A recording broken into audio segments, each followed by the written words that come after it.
পাকা করলা ফেলে না দিয়ে একবার এভাবে রান্না করে দেখবেন, অনায়াসে 2-3 প্লেট খাবার শেষ করে ফেলেছেন।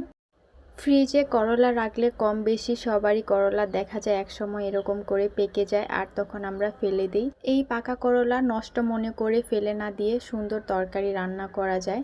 তো আমি করলাটা কেটে নিয়েছি, একটু ওই যে মোটা মোটা করেই কেটে নিয়েছি, আর সাথে নিয়েছি একটা আলু কেটে ছোট ছোট করে, আর এই তো পেঁয়াজ, রসুন কুচি আর মরিচ ফালি, একটু বেশি করেই পেঁয়াজ কুচি নিতে হবে। আর এখানে নিয়েছি ছুরি শুটকি কেটে পরিষ্কার করে কুসুম গরম পানি দিয়ে ধুয়ে পরিষ্কার করে নিয়েছি। আর যে কোনো শুটকি দিতে পারেন আপনারা চাইলে, তো আমার কাছে ছুরি শুটকি ছিল তো সেটাই নিয়েছি। প্রথমে তেজপাতা আর রসুনটাকে ভেজে নিয়েছি, এরপরে পেঁয়াজ কুচিটা দিয়ে আরও কিছুটা ভেজে নেব, খুব বেশি একটা ভাজা লাগবে না। পেঁয়াজটা হালকা করে ভেজে নেওয়ার পর হলুদ গুঁড়া, মরিচের গুঁড়া, জিরার গুঁড়া, ধনিয়ার গুঁড়া, একটুখানি গরম মশলার গুঁড়া, পরিমাণ মতো লবণ আর কিছুটা পানি দিয়ে মশলাটা কষিয়ে নেব। এরপরে শুটকিগুলোকে দিয়ে দেব। যেভাবে আসলে শুটকি ভুনা করি সেরকম করেই আমি শুটকিটা ভুনা করে নিচ্ছি। শুটকিটা ভুনা হয়ে গেলে এর মধ্যে আলুগুলোকে দিয়ে দেব আগে। তো আলুগুলো দিয়ে দেওয়ার পর শুটকির সাথে কিছুক্ষণ কষিয়ে নেব, কারণ আলুটা সিদ্ধ হতে সময় লাগবে। আর করলাটা তো পাকা, তো সেটা আসলে তাড়াতাড়ি রান্না হয়ে যাবে। তো কিছুক্ষণ আলুটা শুটকির সাথে রান্না করে নেব।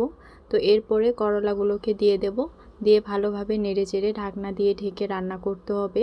ঢাকনা দিয়ে ঢেকে দিলে তাড়াতাড়ি সিদ্ধ হবে আর রান্নাটাও হয়ে যাবে, যেহেতু এটা মুচমুচে করলা ভাজি না। আর আমরা সাধারণত করলা ভাজিটা আলু দিয়ে মুচমুচে করে ভেজে খাই। আমিও আগে পাকা করলাগুলোকে ফেলে দিতাম, তো একবার কি মনে করে জানি শুটকি দিয়ে রান্না করেছিলাম, খেতে অনেক ভালো লেগেছিল। তো তারপর থেকে করলা পেকে গেলে এভাবে শুটকি দিয়ে রান্না করি, আর এই রান্নাটা কিন্তু অনেক মজার হয়। তো ভালোভাবে নেড়েচেড়ে ঢাকনা দিয়ে দিয়ে কিন্তু আমি করলাটা ভেজে নিচ্ছি, এতে করে আলুটাও সুন্দর মতো সিদ্ধ হবে, নাহলে কিন্তু আলুটা শক্তই থেকে যাবে আর করলাটা রান্না হয়ে যাবে।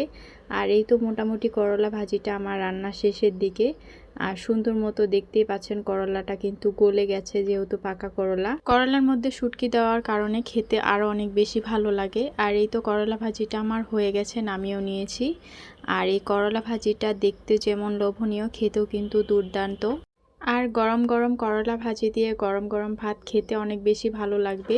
যদিও এখন গরম ভাত একবারই খাওয়া হয় না, দেখা যায় সকালবেলা কোনো কিছু একটা খেলে একবারই সন্ধ্যার টাইমে একবার খাওয়া হয় ভাত। এভাবেই সারাটা দিন কেটে যায় গরমের জন্য, সারাদিন পানি খেয়ে আর ভাত বা অন্য কোনো কিছু খাওয়ার ইচ্ছা করে না। যেহেতু বেঁচে থাকার জন্য খেতেই হবে, তো তার জন্য একটু হলেও খেতে হয়। কিন্তু আজকে করলা ভাজি করার পর কিন্তু আমি দুপুরবেলাতেই ভাত খেয়েছি, আর খেতেও অনেক বেশি ভালো লেগেছে। অনেক দিন পরে এরকম তৃপ্তি সহকারে দুপুরবেলা ভাত খেলাম। করলা ভাজিটা কিন্তু সত্যি অনেক টেস্টি, এটা রুটি দিয়ে খেতেও ভালো লাগবে। তো ভিডিওটা এই পর্যন্ত, যারা যারা দেখলেন সবাইকে অনেক ধন্যবাদ।